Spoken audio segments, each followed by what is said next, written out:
We look at the context where we work. There are missions where, of course, you can have meetings with people for 5 minutes and get 200,000 pula like Benedict. But there are places where that isn't possible, but you have to look at what other ideas or activities can we engage in that will be able to help us achieve our economic diplomacy objectives.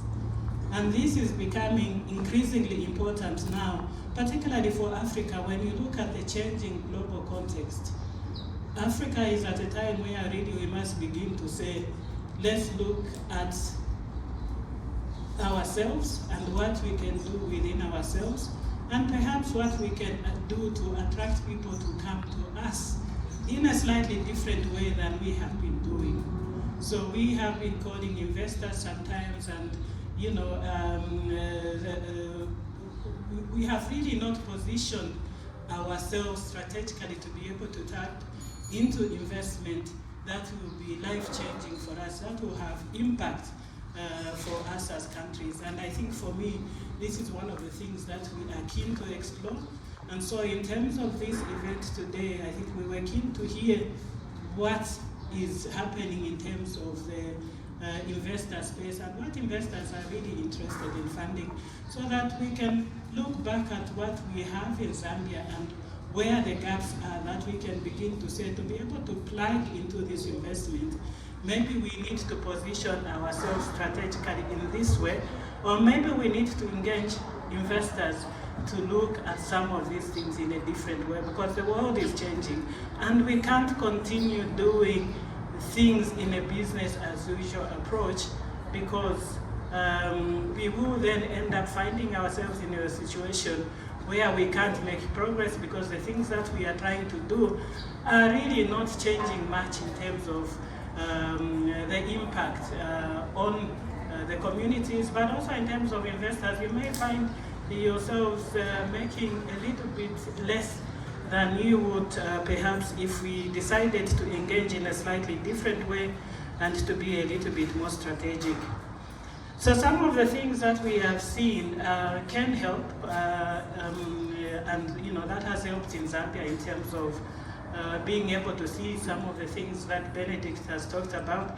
Yes, as this region, perhaps maybe with the exception of South Africa, we are a little bit on the back foot in terms of how much resources we are getting, but I think we are waking up to the reality around us now, and our young people particularly are beginning to run with a lot of these initiatives. And for them to be able to do in Zambia, a number of things have been done that have allowed that to happen. So one is the policy and the legislative environment. I think we have seen that in terms of, the payment system, Zambia has been able to work on guidelines on a framework that allows people to transact very easily using different platforms within Zambia and even across Zambia. I can be able to send money to Zambia via a mobile from here, except that there are limited networks, I think, in Botswana where you can send money from. But literally you can send money to anywhere from Zambia using a number of payment solutions. So I think what is important here is for us as countries to be able to look at our policy and legislative environment and really look at how we can harmonize this if we are to be able to enhance the level of trade, for instance, among our countries, between Zambia and Botswana, for instance. We need to look at really how we harmonize some of these policies and legislation around payments, around our financial systems. Both countries have, comparative advantages in terms of some of the things that we do and some of the systems that we do. But we need to look at how we can harmonize these things to enable us to be able to do things much more easily between each other and amongst the countries in the Southern Africa region and beyond. I think the other thing that we have also noted in Zambia is that Zambian young people are not looking at solutions just for Zambia. They are looking at solutions beyond Zambia. They are looking at opportunities beyond Zambia. They are looking at partnerships beyond Zambia. And this is what we need to be thinking about as people in this region, as Zambia and Botswana.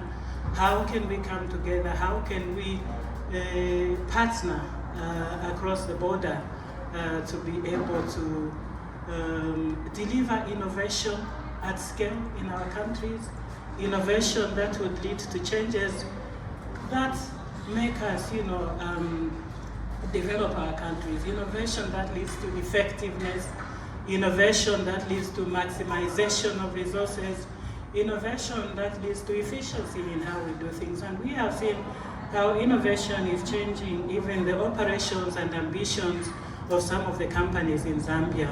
A recent one is a company called Keynote in Zambia. Using innovation technology, they were able to assess the amount of copper at one of the projects that they have started now, to the extent now that they have decided to invest in that copper mine, and it will be the third largest copper mine in the world. So that's what innovation, that is what technology can do if we invest in that properly.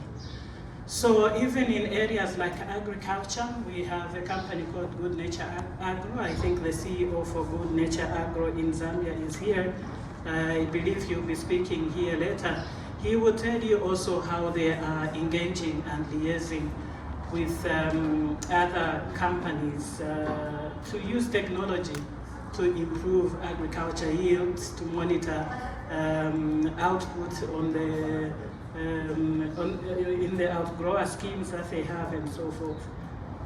So I don't know if I have a conclusion. I don't know if I've finished my story, but I think in closing, just to say that as we look at investing in different sectors, as we look at investing in different countries, like I said earlier, standing here, I'm not just representing Zambia, but I'm looking at Botswana as well, Zambia and Botswana having a mutually beneficial relationship where we are able to collectively attract investors to the two countries using our various, sort of comparative advantages.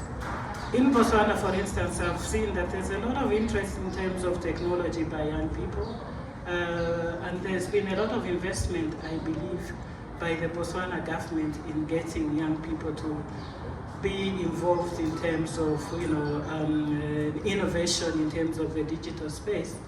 There's an opportunity to provide expertise, for instance, to Zambia, engage with other young people, and share that expertise to find, sort of innovative solutions to some of the challenges that we are experiencing in our countries, particularly challenges that inhibit us from making progress as the two countries.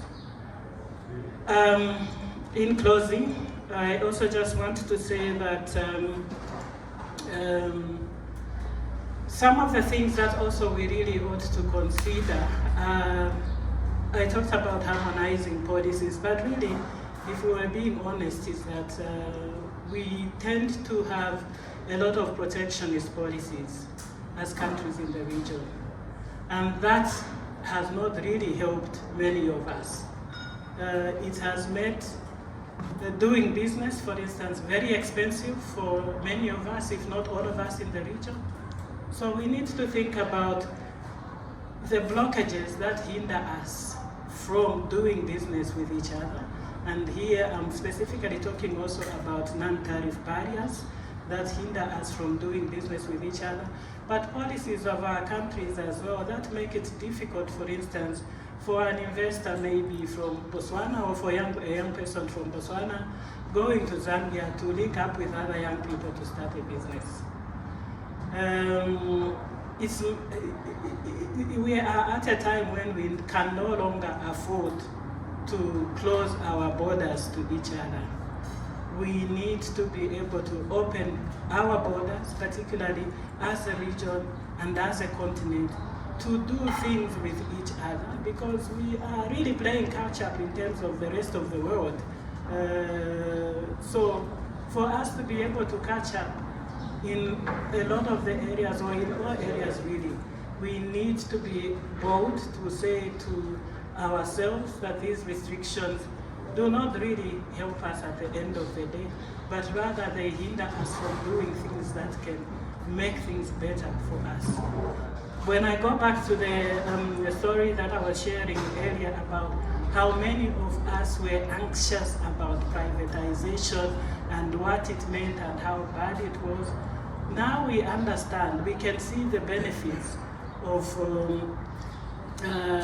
having gone that route as a country. But it has taken so many years. And I keep asking myself, what if 50 years down the line we discover that some of these non-tariff barriers that we have had have not helped us at all? What do we do then? Is it not worth taking the risk and removing some of them? And let's see what happens. Either way, for me, we'll be able to learn the good way or the hard way, but we will have tried to do something different to be able to change our reality.